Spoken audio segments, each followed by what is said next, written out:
Every day in America, children are trafficked for sex. In schools, shopping malls, truck stops, clubs, and bars. Think it can't happen in your neighborhood? Think again. If you suspect a child is being trafficked for sex, call the National Human Trafficking Resource Center 24-hour hotline at 1-888-3737-888.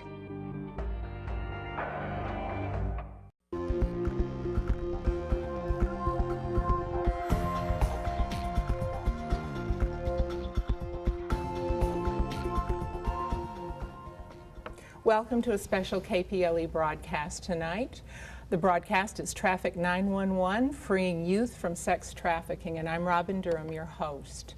I want to read a brief report from KPLE-TV of sex trafficking activity in Central Texas.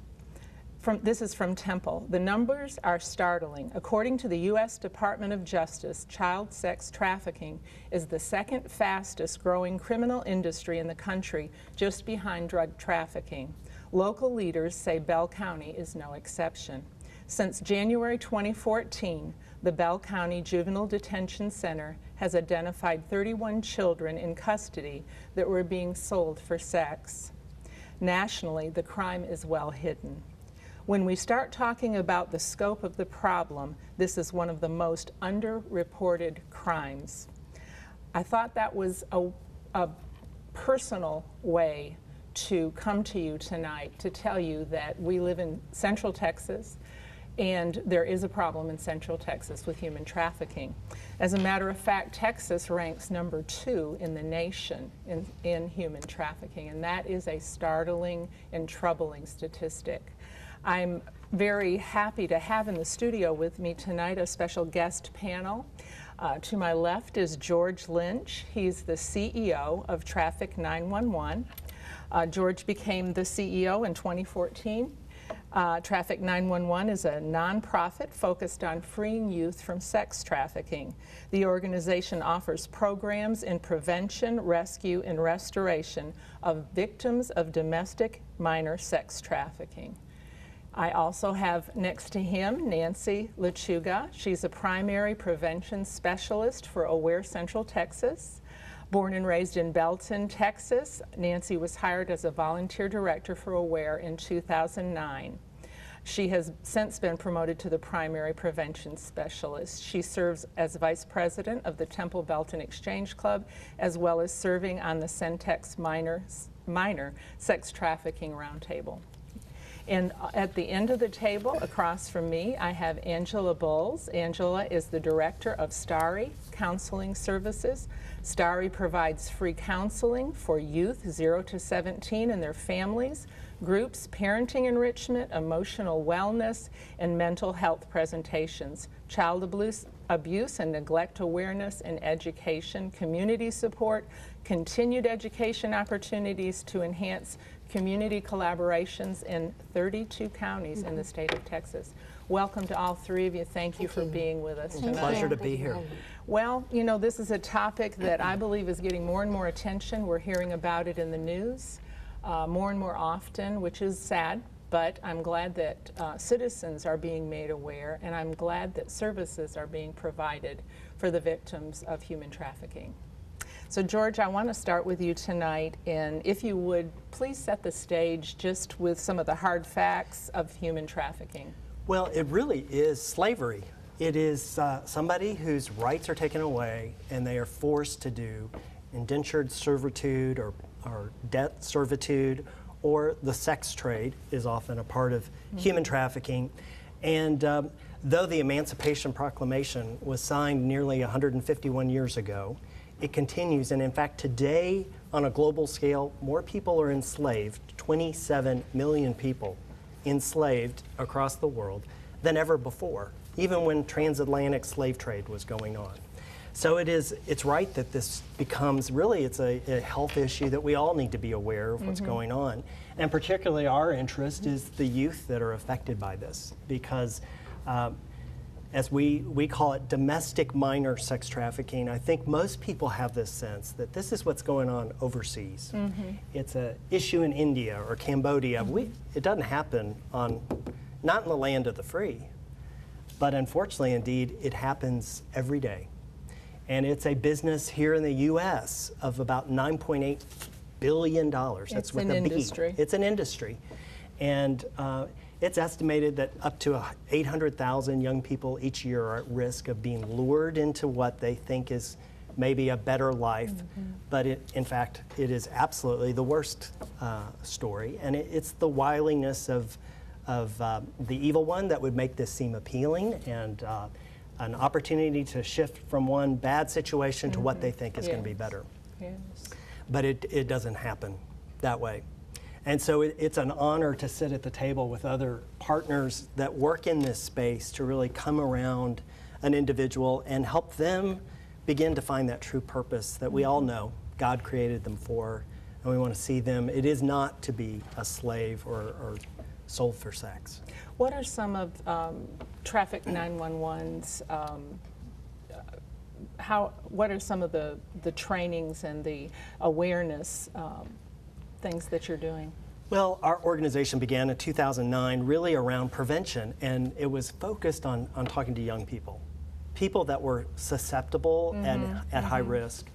And we began with volunteers and speakers that would go out and go into communities.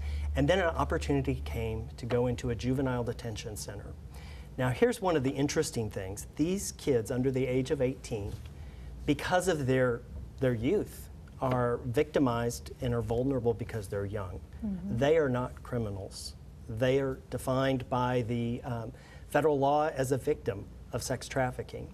So when we go into juvenile detention, which we do in over 17 counties in Texas and in Arkansas now, we go in with a program called Traps of the Trafficker. And it really opens the eyes to a young person about what may have happened and led them into a path where all at once this guy that they thought was a Romeo or a hero actually had ulterior motives, and he was really grooming this young person to work for him in a very unsavory way. So Traps of the Trafficker is a big part of our programming. We do a lot of community outreach, first responder trainings to talk to police officers. There was a recent one in Temple. That's right. We'd love to be out in front of those folks who are really the front line, who are coming in contact in their jobs as a healthcare worker, as a EMS, or school counselors, teachers, anyone that's working with young people. They need to be aware of some of these signs and just be aware to look out that this is going on and can help a child get out of the situation. In your TRAPS program, I think I was surprised that some of the young people have to be told that they're victims. They feel like they're committing a crime. Right.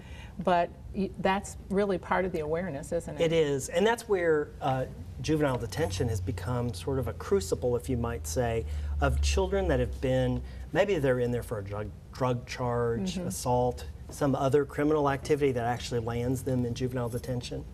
But what in God's providence ends up being a good thing, because they're safe, they're away from their trafficker. And then when our teams are able to come in and work in partnership with juvenile detention staff to share information, and then they have a chance to visit with somebody who may not have a badge on them and says, I really do want to hear, tell me what happened. And they start to unlock and share a little bit more of their story. And that becomes this first step for that child then to become somebody who's getting services from Angela's team or working with Nancy in another way. It's about really helping, you can't begin the rescue process until you're really able to say, that happened to me. I'm a victim. And we like to really call them survivors, because they have survived so much. And it just puts a sense of their future, is that they're going to survive. This has been a dark season in their life, but there's a future ahead. And we're eager to see them What make it. puts some of the individuals at risk for sex trafficking? Well, it can really happen to any socioeconomic, any kind of racial profile. There's really not a very easy answer to that. But there are some commonalities, and in fact, kids with low self-esteem, searching for a place of identity, maybe family roots. And so when we see in unstable home life, and a child doesn't have that kind of protective home base that so many of us know and enjoy, that puts them at risk to be searching for things that are going to fill what they think is that void of not being loved or cared for. Then there are other things that are, substance abuse in the home, sex abuse, often and at a very young age, mental developmental delays. Social media is a huge issue, isn't it? It is. It's one of the, I think, one of the avenues, and it's more so and more so. Yes, and I think, the social media sort of, we as believers and know in our heart our desire to be known by God, I think is a true testimony to man's innate need to want to be known. And so social media seems like this way for me to share feelings and have friendships with a lot of different people. And unfortunately, our culture has said, having more likes is more important than almost anything. And so for a youngster who's in a difficult place and might share their heart of heartbreak, they'll put out on Facebook, my mom is so mean, she won't let me do this, and that predator and trafficker sees that and starts to come alongside. Let me be your friend. Wow, that sounds rough. That's, And so what can people do? How do we stop it? Well, one of the big issues is stop demand, because frankly, there's an appetite in our culture for youth, and so that's another topic that we'll perhaps get to, is just talking about how do we change this pornification of our culture and really address the issues of demand so that there's not a sense that this is... And parents need to step up, especially in the area of social media, and knowing who their children's friends are and getting a better read on that. Indeed, indeed. I wouldn't give my 12-year-old the keys to the car, and yet we'll give them an iPhone or an Android and say, have at it. And kids are running without a lot of supervision, and really it's our job as parents to say, let me look at that. I know. Well, Angela, I want to talk to you just for a minute and share just a little bit about Starry with us. Oh, well, Starry is a free counseling service that is available in 32 counties across the state. We provide free counseling services, no insurance, no qualifying diagnosis, and no waiting list. That's amazing. It is. It's a phenomenal resource, and we're so excited to be able to provide it here in Central Texas and be able to partner with so many amazing agencies and just really be that link and that support for our community. Tell us about, if you would, we want to go into what some of the victims are suffering, and tell us a little bit about the trauma that you see. And I know you see case after case over it and some of the issues that they have to overcome. Sure. It's a lifelong journey for these victims. Oftentimes they don't self-identify as victims, and they see themselves as engaging in survival sex or...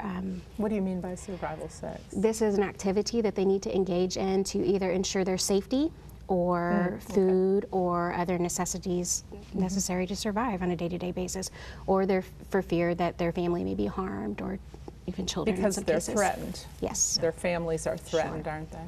Sure. Or, one thing that we don't discuss too often, but is a reality, especially in this area, there's a tremendous amount of homeless youth.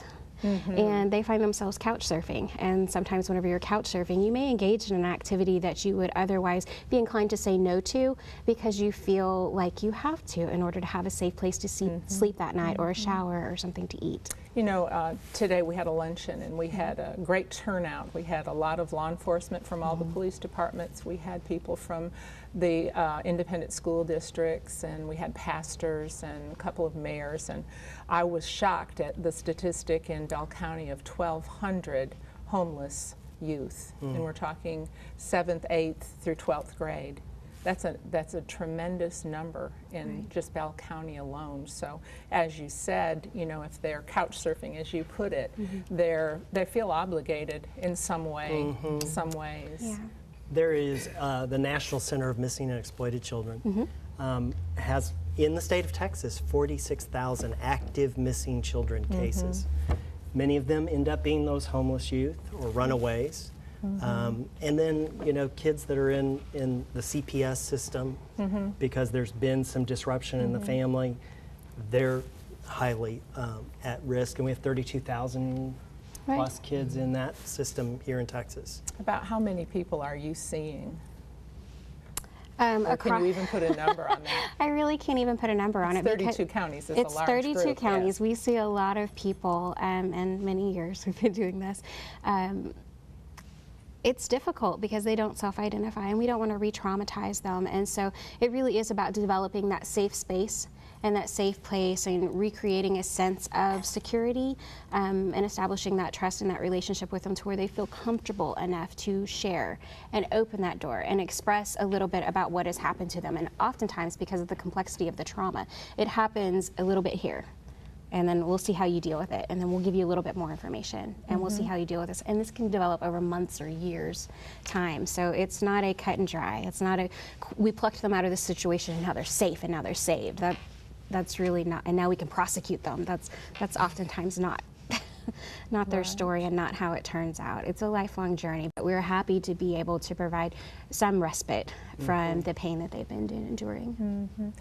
Do you mostly deal with just the victims themselves, or are you dealing with their families and helping them assimilate? And This impacts the entire family, and we know that the most successful restoration process comes whenever we can incorporate the family in that, or we can keep that family intact. Oftentimes that's not possible, but we do strive for this whenever we can. At Starry, family involvement is required for our participation, whoever that primary caregiver is, and we work really hard to help the family process their own feelings about the trauma that has happened to their loved one, and give them a safe place to process that outside, and then work with the individual on their own trauma, as well as work with the family on healing and strengthening them as a whole. Share some of the services available to the children that have been afflicted. So at Starry, all of our counselors are trauma-informed care. We utilize trust-based relational interventions with many of our clients. I don't know, we have a myriad of techniques and services that our counselors are all equipped with to provide to every family in our area to work with. Define a little bit what trauma-informed care is, because that, I think, is this is a specialty that takes... So it's a lot of in-depth work with really processing what the trauma brain looks like, because it can be very difficult. You would think that somebody would be able, if an event happened to you, that you would be able to automatically recite that story and tell someone verbatim what happened. But often what we see is somebody who has been impacted by trauma is they may tell you, instead of A, B, C, D, you may get D. And then you may get Z, and then you may get W and R, and then, oh wait, you know, a week later, no, here's C, and no, oh, here's A. And because it doesn't come in chronological order, oftentimes people may think that they're lying, or that they're corroborating, or they're recreating their story and not giving a factual account of the events. But honestly, that's just the impact of the trauma on the brain. On the brain, yes. Right. I've heard of that before. I've actually had a close family member that was dealing with something real similar to this, and in counseling, that's what we're made to understand, that the sequence of events is not always relayed in sequence. And that can be hard for families to accept and understand. Absolutely. So we, hold their hand through that process, and, at whatever speed they need us to go, we educate them on what's going on inside that individual emotionally as well as neurophysiologically, try to explain what's going on with them and help them understand what this looks like now, what this might look like tomorrow, and what you can try to prepare for in the future. And whenever you need us, call us. I want to ask Nancy a few questions right now. You're the primary prevention specialist at AWARE Central Texas, and share with the audience, if you will, some of the services that AWARE provides. Well, we have a family violence unit that helps with safety planning. So a lot of times these victims may not want to get out of a situation, but having something in place that when they are ready, that they will be able to be proactive and be able to be successful in getting out of a situation. We also have where they do help with protective orders. They help with applying for victims' compensation, different things like relocation or renting or any, from different type of situations, depends on what they need, their needs are, and then having that one-on-one advocate to walk with them through this process. We also believe that education is a key to diminishing child abuse, neglect, and domestic violence. So we have educational classes through McLennan County, Coryell, and Bell. And we have parenting, anger management, stress, mood management, and a lot of times, there's a need that we just opened a JAM program, which is the juvenile anger management, due to the bullying in schools and things. We find that that's one that is needed in this area. We also have a family service director that goes into the homes and works with the whole family. So we have certified volunteers that will go and help out and be one-on-one support, and also help with resources for that. So it's a lot of practical help. Yes, it's awesome. Yes. What can the community do? We're well into near the end of this first segment, and we really want to encourage the community to get involved. So could you share a little bit of maybe what some of our I think it starts with ourselves. We need to really pay attention. This is happening in our neighborhoods, not in the street corners. We need to also see that, there's abuse and domestic violence. It's always indoors. It's hidden. And so, just to educate yourself to know what to expect and what things. Also, support all these wonderful advocates and the groups that we have. I mean, we're very blessed to have a lot of support in this area, and just being able to support financially or just volunteering. You can be a victim assistant. You can go into the homes and help a family get to a better place. So those are the things that would be most helpful. And I know we're going to be following up in our area with a 2-hour training that Traffick911 is going to be providing at Faith Point Church, date to be announced. Sometime in February. Sometime in February.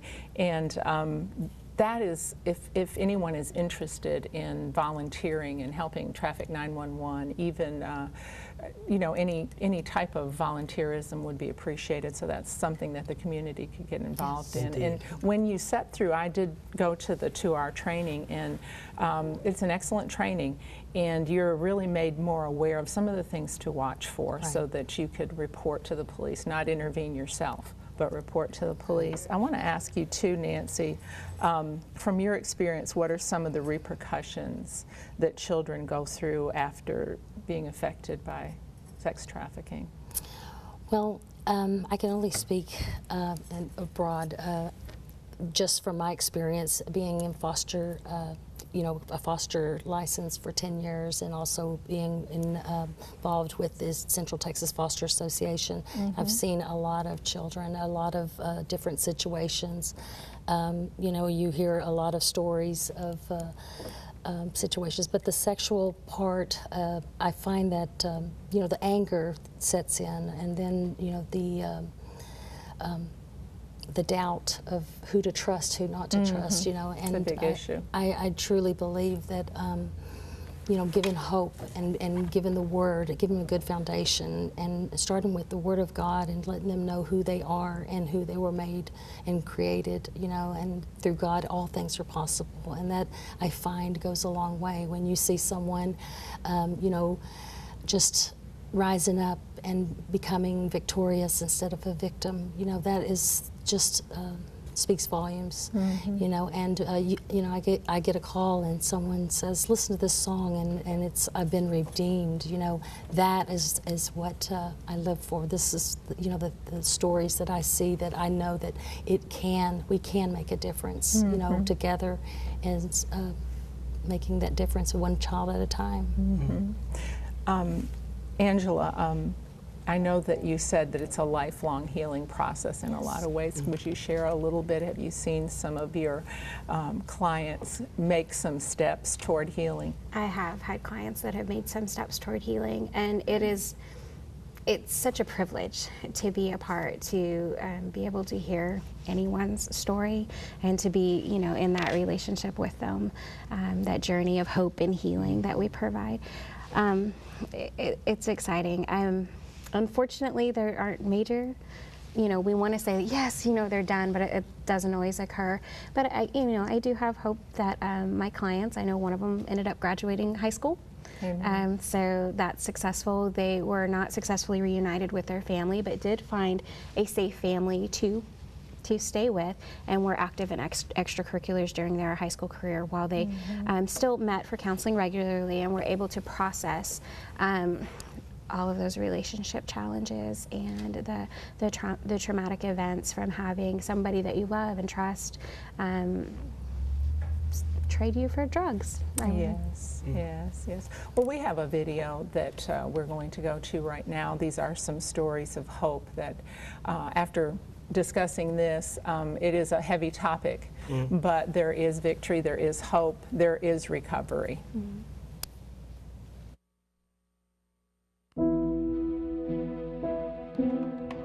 Human trafficking is slavery. And it happens all over America. Any child, any woman, any man could potentially become a victim of human trafficking. I am a victim of labor trafficking. I was a victim of child sex trafficking, but now I own my body. Human trafficking is any kind of forced labor. It can happen to anybody. I am a mother. I am an author. I am a son. I'm an advocate. I am an educator. I'm a sister. I am a brother. I'm so much more than what happened to me. I am strong. I am brave. I am outspoken. I am compassionate. I am a survivor. I'm a survivor. I am a survivor. I am a survivor. I am a survivor. I am a survivor of human trafficking.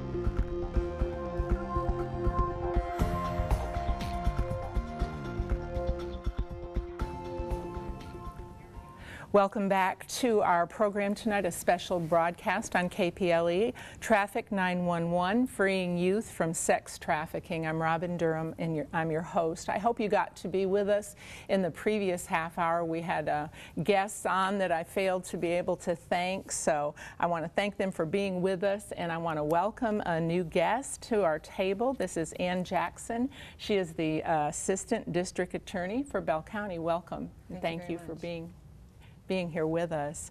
I want to read, this is Traffic 911 believes survivors of sex trafficking deserve the opportunity to be restored to dignity and purpose. Our goal is to inspire change by informing and empowering activists, volunteers, first responders, local communities in order to see lives transformed. So that's what we want to invite you, our audience tonight, to listen to some of the hard facts about sex trafficking, some information about sex trafficking right here in Bell County in the Central Texas area.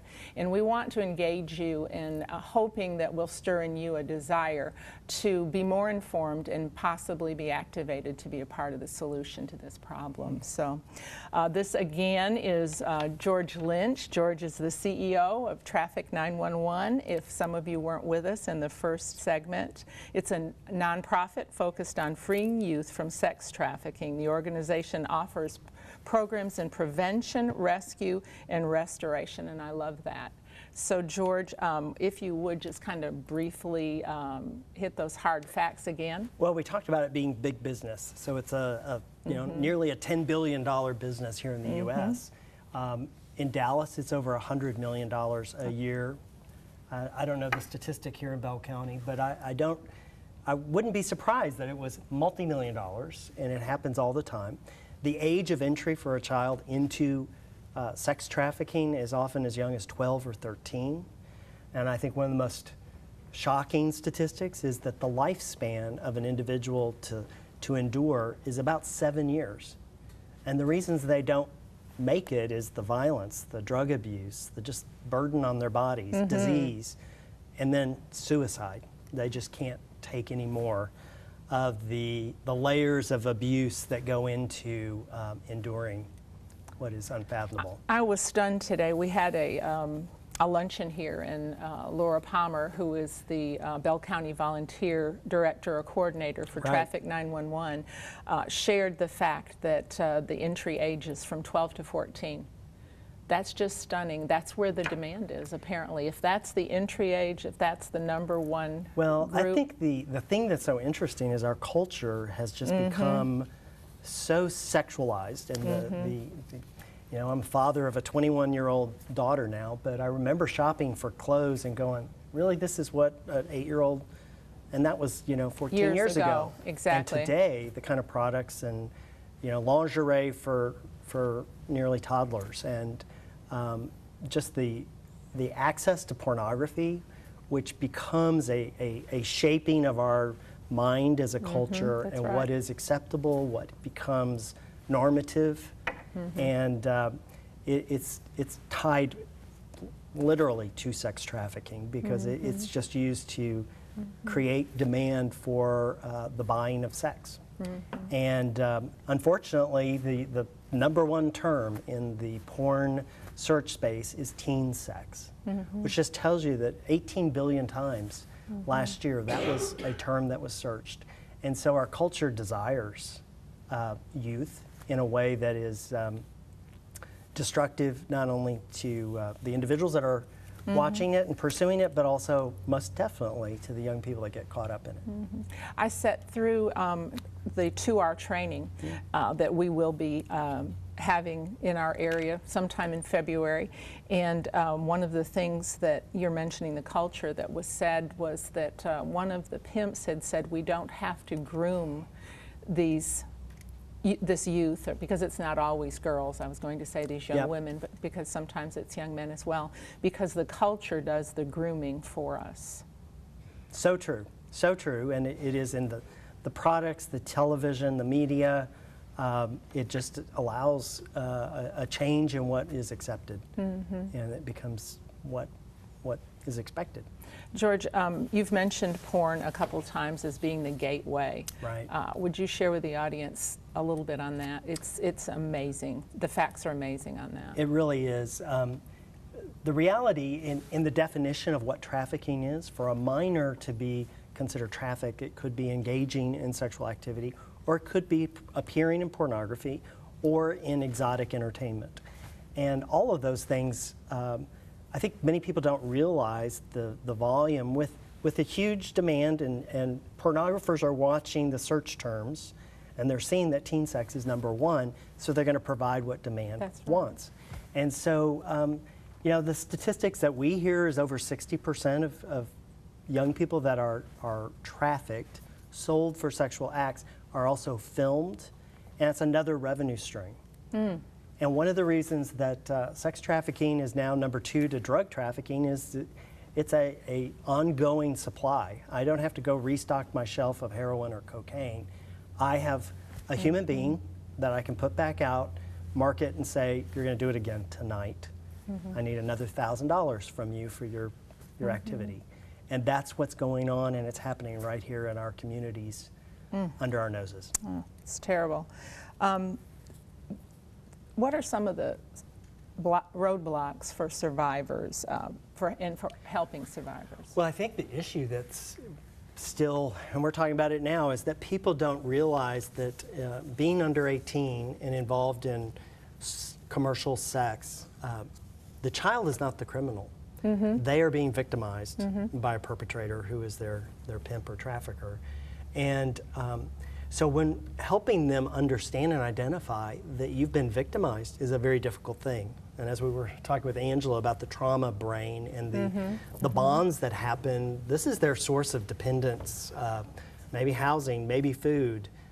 Though there's abuse and violence involved, there's some connection that they feel. So they have chains around their brains, not chains around their arms. that keep them connected to that trafficker. So they have a rough time actually identifying that they've been victimized. But then the next steps are really, how do we help them step through it once they've been identified as a survivor? And it's having a place like Starry Counseling, where I can go and have trauma-informed counselors that can help them walk through their stages. And then for many young people that really have are ready to really make a turn, there's residential treatment programs that Traffick911 has offered, and we're bringing a new services up to the DFW area this year, and bringing a place where really taken away from the distractions of what their life has been, and help them really reprogram themselves and get all of the working pieces back to become a wholehearted individual once again. Talk a little bit about mentorship in some of the, you said residential treatment programs, but you have also mentioned mentorship previously. Yes, and there are a number of agencies that offer support that would become a friend that just walks through life with them. And sometimes they may need case management from a social worker, but they also just need friends that will listen, hear them, be an accountability partner to help them continue on a straight path. This is a cycle that has a lot of relapses into behaviors that would probably be not productive for them. And so someone who's going to just be with them and not shame them, but be a friend and say, come on, let me help you walk through this, is a valuable part of helping them. I know you were up north today, and you said you presented a program for youth pastors. Yeah. And so, a lot of our audience, of course, is church, and it's important for the church to get involved and share a little bit about possibly what a church could do and what a youth pastor can do. So we're piloting a program called Hooked, Porn's Hold on the Brain. It's really about the neuroscience and the addictive abilities of pornography. And we take it into schools and youth shelters and men's groups and women's groups to really alert people to the reality of what they think is a harmless indulgence, the real psychological impacts to them and physiological impacts, as well as understanding what you are actually watching is in 9 out of 10 times, according to the Salvation Army, are actually people that have been sex trafficked. They're coerced, defrauded, forced, or they're under the age of 18 performing in pornography. And so helping people know about that is really eye-opening to young people. We want to kind of stop the demand from growing, maturing, and becoming a buyer of sex. And so we're working with youth pastors as a opportunity to go in as a Traffick911 volunteer, going into schools where they're already there, maybe having lunch in the cafeteria on Fridays. Hey, they can show up in a classroom and share important information that young people are, dying to hear, because this is an issue that kids are struggling with. And I love this phrase that Christine Kane, who's the founder of A21, which is a global human trafficking organization, but she said that sometimes the door to justice is the door to the gospel. And I think in our political correct days, where sometimes it's difficult for some people to always, church attendance, how do we get people to get exposed to the gospel? But if we can talk about the justice issue, most people will say, this is horrible. I want to be a part of solving this. And then for a young person who maybe is unchurched, who recognizes this has taken over control of my life, and they then have a relationship with someone who was in their PE class talking about this issue, and it ends up it's a youth pastor who says, come Wednesday nights. We'll walk with you through this challenge, and that could be the door to the gospel for that young person.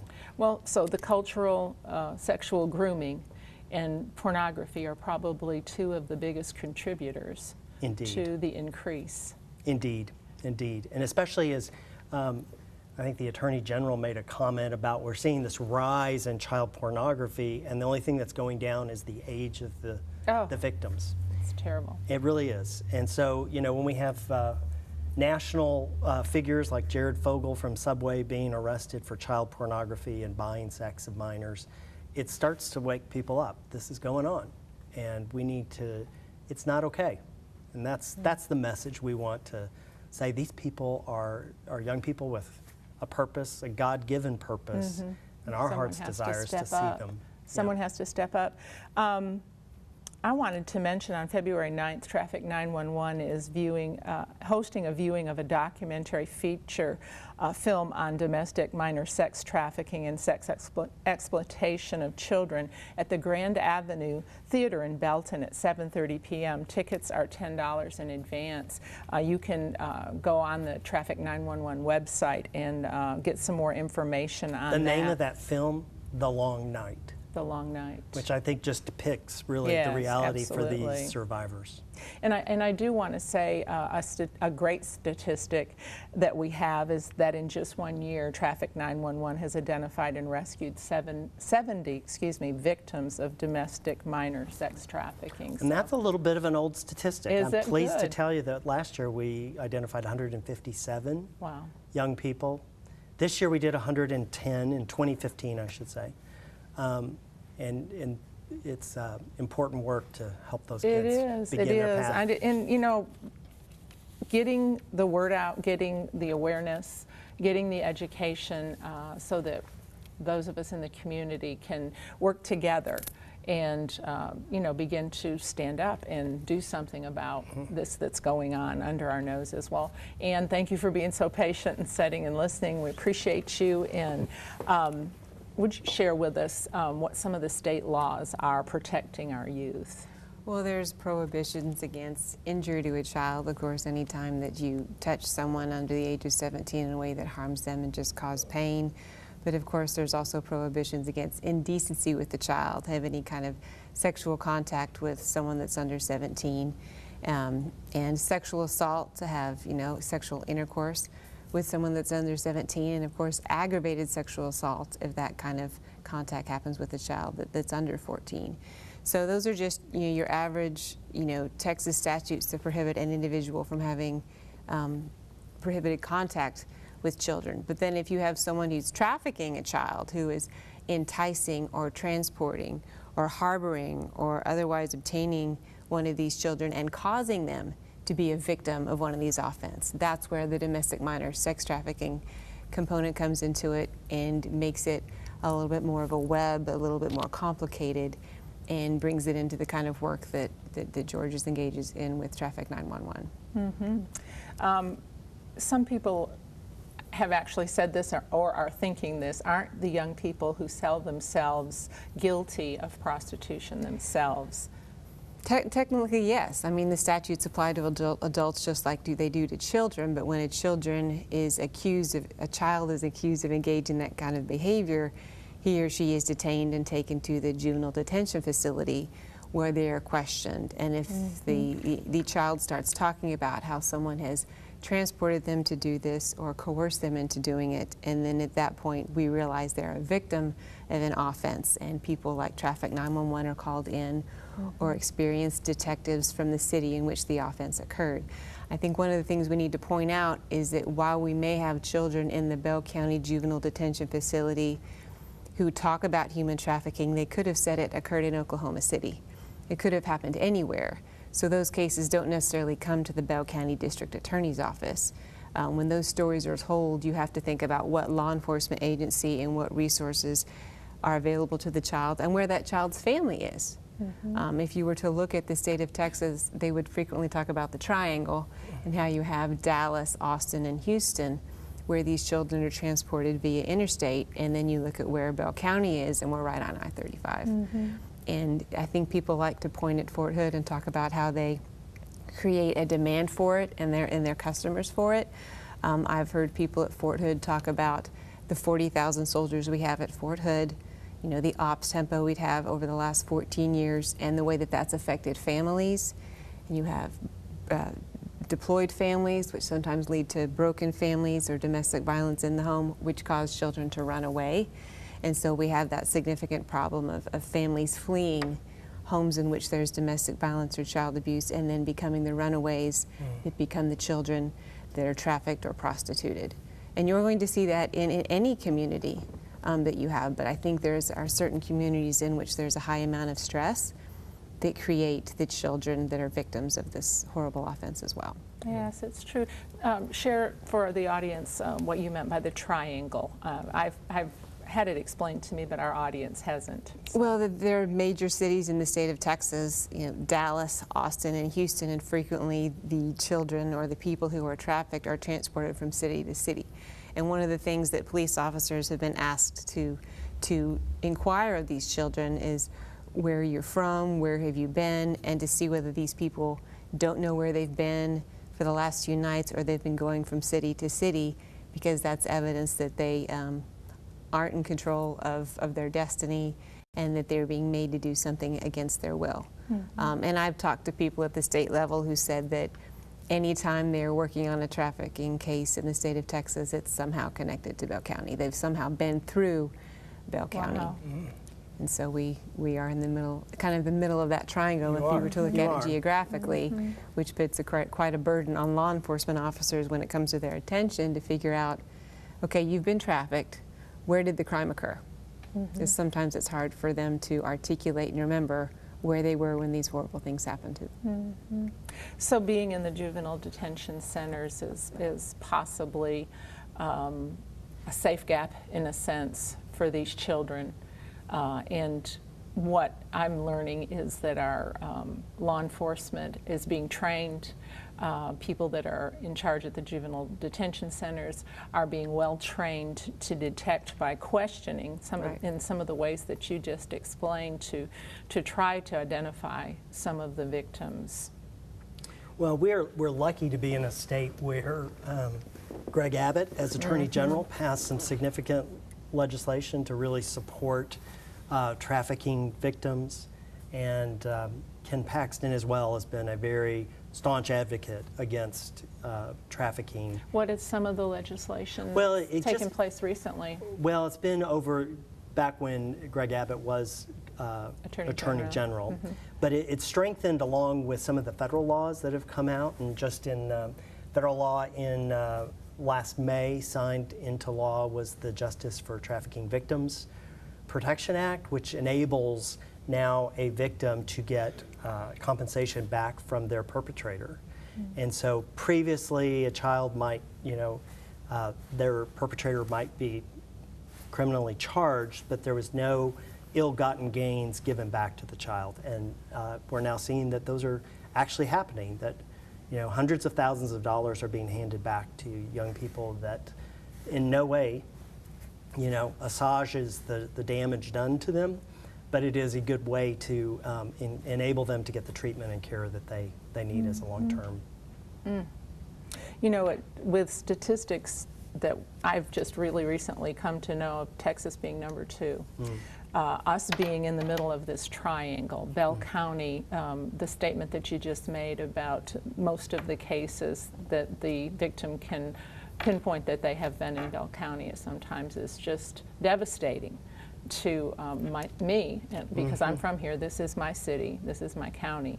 And so for our viewing audience, I know some of these things are probably shocking, and all the more reason for us to be involved, to be informed, to be educated, and to take part, and to be active in legislature as well, in our voice to our representatives. I am grateful for Greg Abbott and for living in the state of Texas, but it looks like there's a lot of work to do.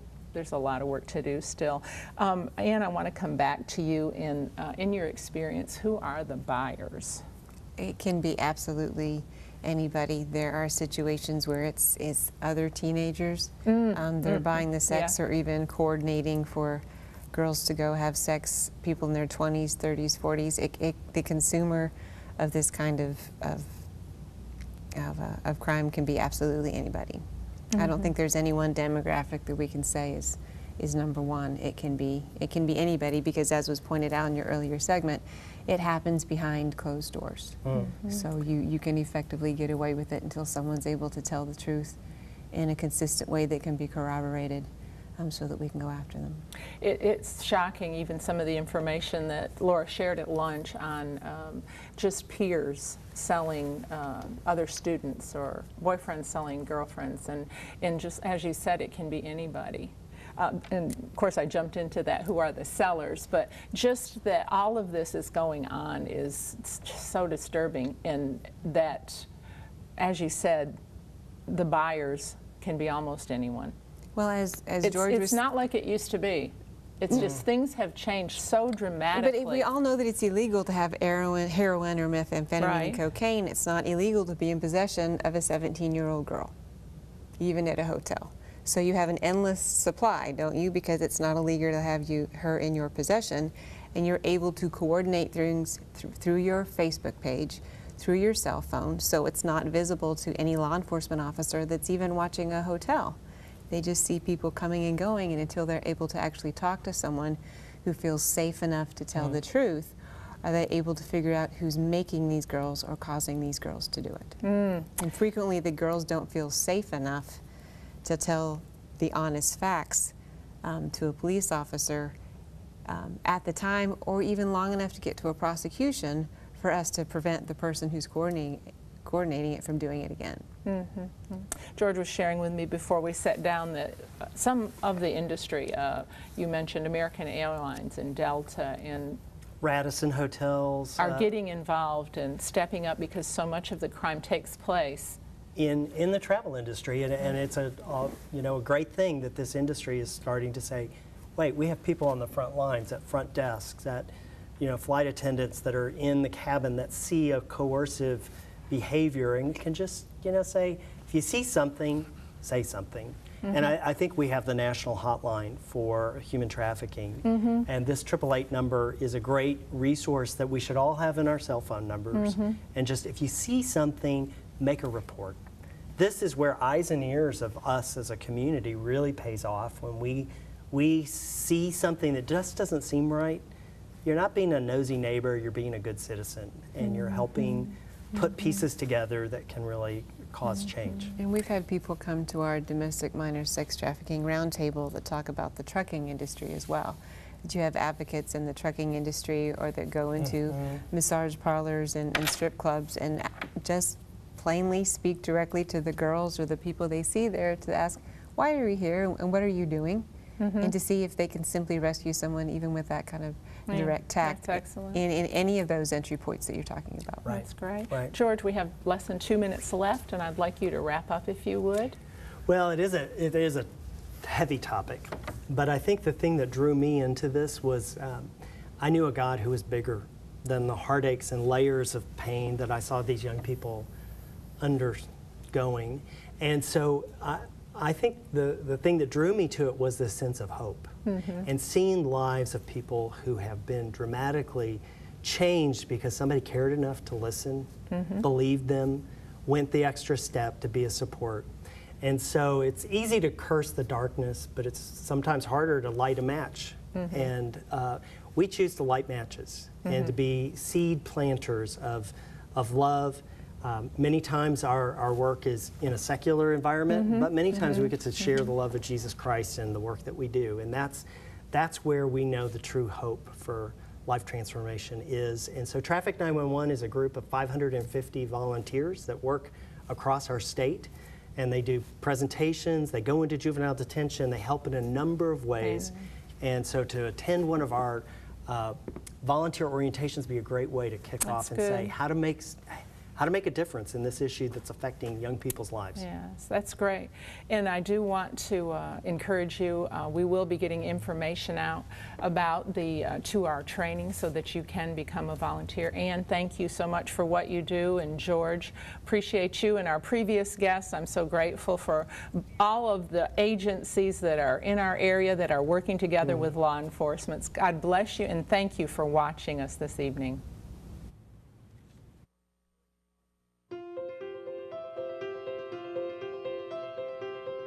To tell them you're worth a lot more, and just because this is the background you've come from and this is what seems like your normal, this doesn't have to be your normal. You know, you're worth a lot more than that. So, oh my goodness, some of the girls that I have gotten to work with, and I've gotten to work with some girls over a period of time, and I have seen them grow from someone who wouldn't even look you in the face, that would just look down because they had so much guilt and shame. We instill trust in them again, and then they begin to have courage to stand up. And the ones that have gone and testified amaze me, because they've had the courage to sit in the courtroom and look at their trafficker and say, this is what he did, and have the courage to do that as a teenager. But as we have come in over a period of time and they have seen the consistency, and we can tell them that they have worth and they have value, you can see just they start to sit up taller. They start to hold their head up higher. When they tell their story to our juvenile detention teams, and then they are so thankful that somebody believes them and thankful that somebody is trustworthy and will actually fight for them. That we could be that missing piece of puzzle that law enforcement has or needs to make, a huge difference. So we just have to trust. I've seen the most life transformation through my involvement in Triumph House, and I begin to think about choices and life, what they want to do after this, and that if they keep going down this road, this will not lead to the goals that I have in my life. And then to get to know some of these kids and have relationship through walking and mentoring with them, and just recognizing that it is the beginning of this journey that they're starting, and it's not done. They're not finished when they're finished in our season of close contact, but they are beginning. The seeds that have been planted by this organization, by the teammates and volunteers who love on them, is where they get the courage to stand up and become who they are meant to be, and find that purpose they were designed for. Freeing youth from sex trafficking. Freeing youth from sex trafficking. Freeing youth from sex trafficking.